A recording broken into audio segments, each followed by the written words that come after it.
Je m'appelle Joséphine et je suis réalisatrice de films pour adultes.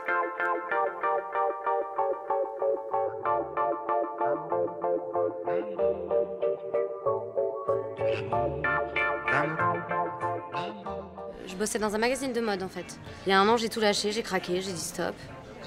Je voulais changer de vie et je cherchais un projet artistique. Et puis, pour tout vous dire, on a réalisé une sextape. Et puis en fait, elle était super. On était limite étonnés parce que c'était canon. Du coup, je me suis dit, mais c'est ça que j'ai envie de faire. J'ai envie de faire des beaux films qui donnent envie aux femmes de se masturber. On a été potes au départ. Et puis, avant qu'on se rende compte, il y a 3 ans, on va dire, qu'en fait, on était fait l'un pour l'autre, quoi. Elle a un sacré caractère, hein, Jo, donc elle a toujours été un peu féministe quand je l'ai connue au départ. Mais j'étais loin d'imaginer qu'elle elle serait aussi engagée à faire des films comme ça, non, c'est clair. Donc il fallait s'adapter un peu, quoi. Mais c'est parce que je la connais depuis longtemps que j'accepte ça aussi. Et là, je découvre une nana qui fait ça maintenant, je fuis direct.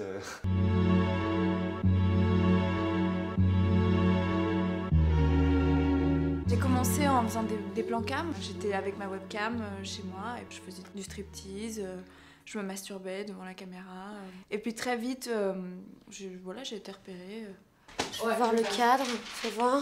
Le rouge, c'est pas alors. Comment s'appelle le rouge, c'est pas mal. Enrico, il faut te décaler un petit peu plus au début. On sentait qu'elle était là vraiment pour mon plaisir, pour me sublimer et je me suis sentie belle. Elle est très dans le dialogue, elle explique avec beaucoup de douceur les choses. C'était très très agréable de travailler avec elle. Tu vois très bien où il veut en venir, mais tu laisses rien paraître. Sinon pour lui c'est tout cuit, tu vois. Tu vois? Ouais, je vois, mais quand il m'embrasse à la fin quand même, je suis contente. J'aimerais pouvoir dire que c'est de l'art vidéo, oui. Sinon je serais pas là. On aime bien avec Joséphine justement montrer son pouvoir en fait autant que femme, pas la femme forcément baiser quoi. C'est un milieu super hypocrite. On met la femme au centre, c'est censé être l'objet du désir et on la met pas vraiment en valeur, c'est un objet. Faut sublimer la femme, c'est ça qui excitera les hommes. Et les nanas aussi. Je pense que c'est ça l'avenir du X. Un truc égalitaire, tu vois. C'est une scène onirique, hein. Faut pas oublier ça, hein. Tu vois, là, il y a des ombres derrière son cul, j'aime pas. Ouais, non, et puis c'est créatif. Enfin, ces plans, elle nous fait pas les plans toujours, une éjac faciale, et ben elle va chercher le bon angle pour avoir le vrai jet qui vient dans la figure, mais qu'on n'ait pas l'impression qu'il passe par derrière. Je pense que, une femme qui a l'habitude de se faire éjaculer dessus, forcément, elle le filme pas de la même manière qu'un mec qui a moins l'habitude.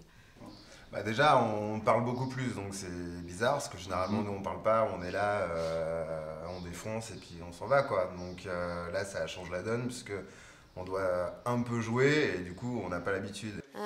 Oui, ça va, là, tous les deux, ça passe. Il y a le truc. Bon. Putain, on comprend rien de ce qu'il dit. J'étais pas très jolie quand j'étais gamine, moi. J'avais un appareil dentaire, des grosses lunettes, j'étais petite, j'étais formée super tard, j'ai eu mes règles à 16 ans. Les mecs m'ont fait baver, hein. J'en ai un peu chié à ce moment-là. Mais c'est ça qui m'a construite. Ça m'a endurcie. Ça fait la femme que je suis aujourd'hui, quoi. C'est pour ça que j'ai plus envie de me faire marcher dessus. J'ai pas envie que des mecs décident pour moi. Voilà, c'est tout. Mais être féministe, n'empêche, ça m'a appris à être une femme, à le revendiquer, à l'assumer pleinement, à être moi, quoi. C'est tout. À être bien dans mes baskets. C'est génial, ça, quand même, comme sensation. Ouais.